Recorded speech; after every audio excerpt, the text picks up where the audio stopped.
Icelandic artist Björk has released her 10th studio album just a couple of weeks back. 10th album, my friends. What a career, what a career she's had, spanning over so many decades at this point.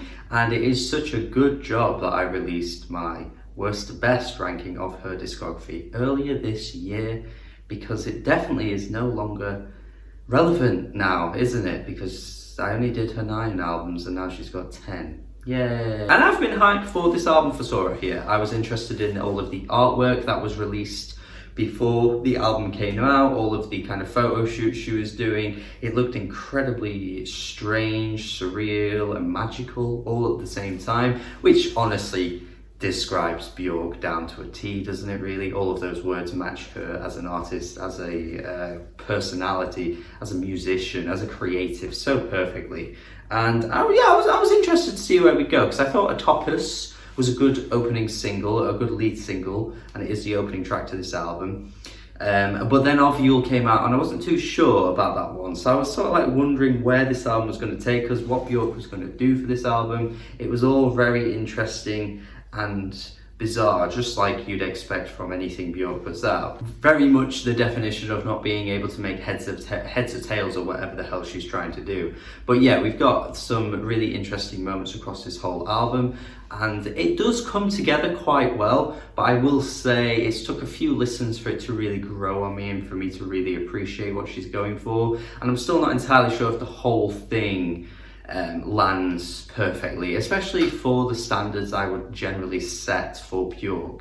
But in this late career of her discography, in this late end of her discography, the latter end, I will say some of her weakest albums have come out. So I guess you probably do want to watch my worst to best that I did reference a minute ago, because you can see where they all rank.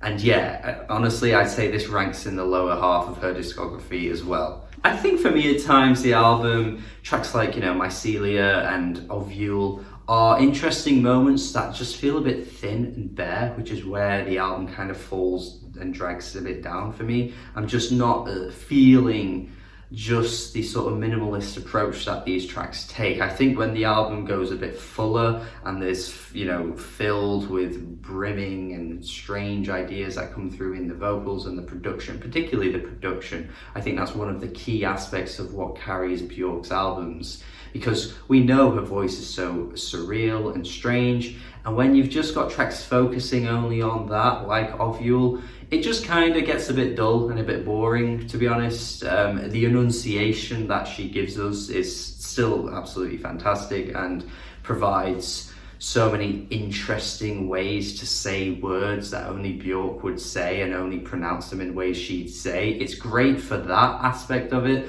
but just listening to that only on its own gets a bit meh. Sorrowful Soil as well just needs more backing in the instrumental, to be honest, to really carry the track, and ultimately it just ends up sounding too bare and too empty. The Did It Well section, that whole part where the vocals go a bit stuttery, is really cool, but then I think what could have happened was like some kind of crescendo to carry the song home a little bit, and just bring it to this, intense ending that she does on some of the other tracks. And that's kind of the issue with tracks like this one, Mycelia and Fagurt. Is she allowed to say that? Fagurtel E Fjordum. This tracks like this, again, just don't really amount to much. But let's get to the positives, because there's many.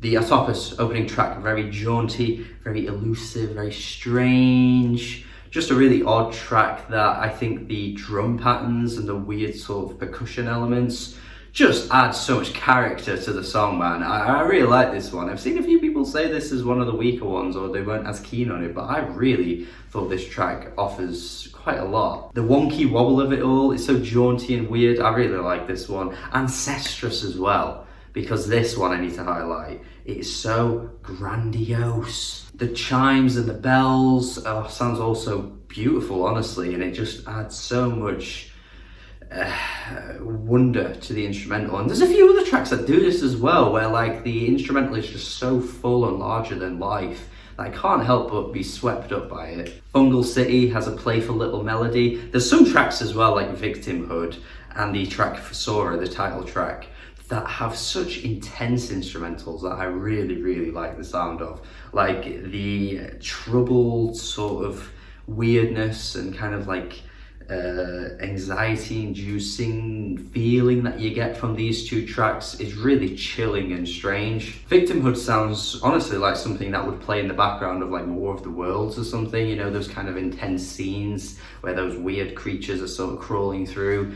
It really sounds like something that you'd get off that. And again, the title track as well is so dizzying, and the beat just pummels and really echoes in your ears in such an odd way.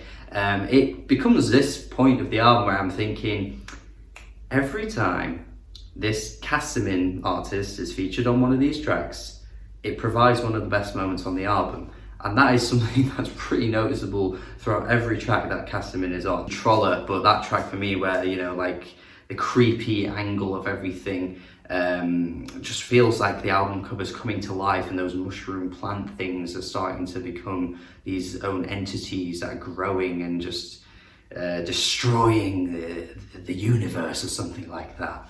So yeah, I definitely think more utilization of this type of production would have helped the album in a big, big way for me. But at least that's not to say, you know, some of the other tracks aren't good either. Like I say, the final track, which I haven't mentioned yet, you know, it's very beautiful. Probably the best performed song on the whole album from Björk here. Absolutely stellar, spellbinding performance from her here. So yeah, I mean, overall I think it's pretty good. I think it's lacking in places, particularly on the musical end of things.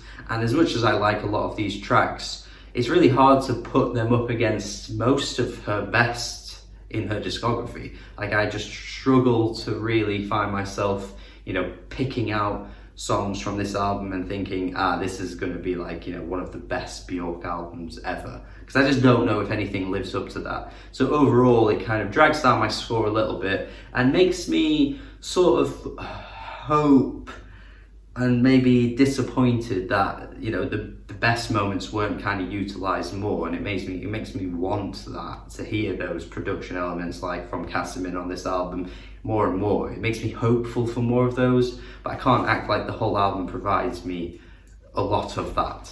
It's good overall though. I'm going to go 6.5 out of 10. I think it's decent. I think, again, ranks lower in her discography, but you know what, while I say that, again, go to my worst to best if you would like to see where, you know, the albums rank and stuff. But even without that, like, I don't think she's ever put anything below a 6, really. Like, she's never put anything out mid. She's never put anything out on the bad realms. Like, a 6 out of 10 for Björk is still decent, and it's still a good album, and shows that it's really hard to find a Björk album that's anything below decent. Like, at worst, she's still good. Like, it's kind of crazy, really. So the consistency is remarkable, even all these years into her career at this point. The gap in albums might be widening a little bit, but she's still here putting out good music. It's remarkable and it's impressive, and I'm impressed with this one, man. I think the album cover captures some of the essence of this album in places as well. So yeah, overall I think this is good. I like it. Thank you for watching.